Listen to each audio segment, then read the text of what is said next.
bucal começa a proliferar em uma proporção mais rápida que outras células, formando futuros arcos dentários maxilar e mandibular. À medida que as células epiteliais da camada basal se multiplicam, imaginam em direção ectomesênquica, que sofre uma condensação ao redor dessas áreas de proliferação epitelial. A primeira banda de proliferação epitelial invade o ectomesênquico oral em forma de ferradura e é chamada de banda epitelial primária. Nessa primeira imagem, vemos o desenvolvimento da banda epitelial primária. Já a segunda, vemos as bordas, que são divididas em dois processos, uma mais direcionada para a vestibular, formando a lâmina vestibular, e outra mais direcionada para a palatina, formando a lâmina dentária. Já no terceiro, as lâminas já estão formadas, aqui a lâmina vestibular e aqui a lâmina dentária. A lâmina vestibular não é tão maciça como a lâmina dentária e as suas células centrais sofrem degeneração formando um sulco, chamado fundo de sulco vestibular. À medida que estes sulcos vai progredindo em profundidade e extensão, o rebordo alveolar propriamente dito vai sendo modelado. A lâmina vestibular formará o vestíbulo oral, entre a porção alveolar dos maxilares, os lábios e bochechas. A partir do surgimento da lâmina dentária, essas tumefações sofrerão várias diferenciações e passarão por intensas fases de crescimento, caracterizando etapas típicas da odontogênese, que são as fases de botão, capuz e campana. Agora iremos falar sobre a lâmina dentária, que ao longo do comprimento da lâmina dentária, a atividade de proliferação irá formar os 10 pontos do arco superior e inferior, que será a posição dos futuros dentes descidos. No caso, seria aqui. A lâmina dentária, que originará a posição dos futuros dentes descidos. Na fase da lâmina dentária, há 3 etapas. No caso, a lâmina primária, que surge na 7ª a 6ª semana de vida intrauterina e relaciona-se com a dentição descida, ou seja, ela origina os dentes descidos, que são, no caso, essa vermelha da parte superior. Há também a lâmina secundária ou sucessora, que é responsável pela formação dos dentes permanentes de substituição, formada sempre ao lado lingual do órgão dental. No caso, seria aqui, a parte de dentro. E também há a lâmina terciária ou distal, que seria, no caso, o prolongamento da lâmina primária, que daria origem aos dentes molares, pois eles não são substituíveis aos descidos, eles nascem da prolongação da lâmina primária. E agora, a doutora Carolina irá nos explicar sobre o germe dentário e a fase botão. Germe dental é a continuação e progressiva diferenciação das células ectodérmicas do órgão dental e ectomesenquimais adjacentes. As modificações que se processam na forma em desenvolvimento se dividem em 3 etapas: fase do botão, fase da campânula e fase do capuz. A fase botão é um estágio representado pelo primeiro crescimento da lâmina dentária, que corresponde à posição dos futuros dentes descidos em cada arco dentário.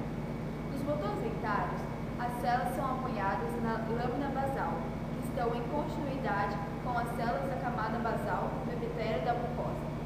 Nessa fase, o germe dentário aumenta de volume, pois sua atividade mitótica está grande e de rápida proliferação, tanto do epitélio como das células ectomesenquimais que estão ao redor do botão. Continuando, a doutora Larissa irá nos explicar sobre a fase capuz. Vou falar sobre a fase de capuz, que é o botão que se prolifera, aumenta de tamanho e muda de forma. Este crescimento leva à formação da fase de capuz, qual se caracteriza por uma invaginação do epitélio no ectomesenquima subjacente. Nessa fase, as células epiteliais são esferoides e estão ordenadas, separadas por pequena quantidade de substância intracelular, que é, no caso, o interior. Elas estão separadas e ordenadas dessa forma. É nessa etapa que os elementos formativos do dente e seus tecidos de suporte começam a se esboçar. O conjunto de células ectodérmicas é denominado órgão dental, que é responsável pela formação do esmalte dentário e pela formação da coroa, e o início da formação da dentina e estabelecimento gengival. As células ectomesenquimais condensadas na cavidade do órgão dental é chamada de papila dentária, e é formada a dentina e a polpa. As células ectomesenquimais que envolvem o órgão do esmalte e papila dentária constituem o folículo dentário, ou saco dentário, que são responsáveis de formar o segmento, o ligamento periodontal e o osso alveolar, que são as estruturas de sustentação do dente. E para finalizar, as doutoras Larissa, Joyce e Carolina explicarão a fase da campânula.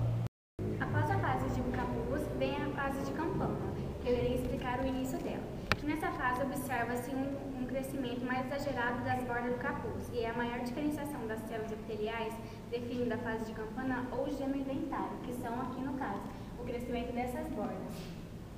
E a massa de células epiteliais que eram semelhantes por meio de modificações histodiferenciação se tornaram componentes distintos. O órgão dental é constituído de várias partes: o epitélio dental interno, o extrato interdentário, o retículo estrelado e o epitélio dental externo. O epitélio dental interno do esmalte consiste de uma camada de células que se diferenciam em ameloblastos. Os ameloblastos são células formadoras de esmalte. O epitélio interno tem função formadora e indutora. O extrato interdentário é constituído de 2 ou 3 camadas de células pavimentosas, situadas entre o epitélio dental interno e o retículo estrelado.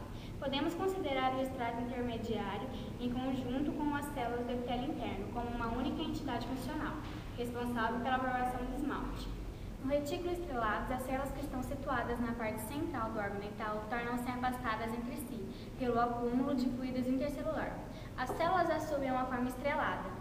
Os espaços entre as células estreladas são preenchidos por um fluido mucóico, rico em albumina, o que dá ao órgão dental uma consistência almofadada, que irá mais tarde proteger as delicadas células formadoras de esmalte.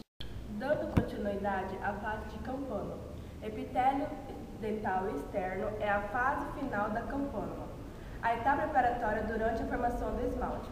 O epitélio externo é um órgão dental que apresentava anteriormente uma superfície lisa, agora dispõe-se em pregas, que infiltra-se na papila ectosemenquima adjacente do saco dentário, onde se acumulam capilares que proporcionam um suprimento nutritivo rico para a atividade metabólica do órgão do esmalte. Saco ou folículo dentário. Desenvolvimento do órgão dental, do esmalte e papila dentária. Condensação marginal do ectomesênquima que circunda a superfície do órgão epitelial do esmalte.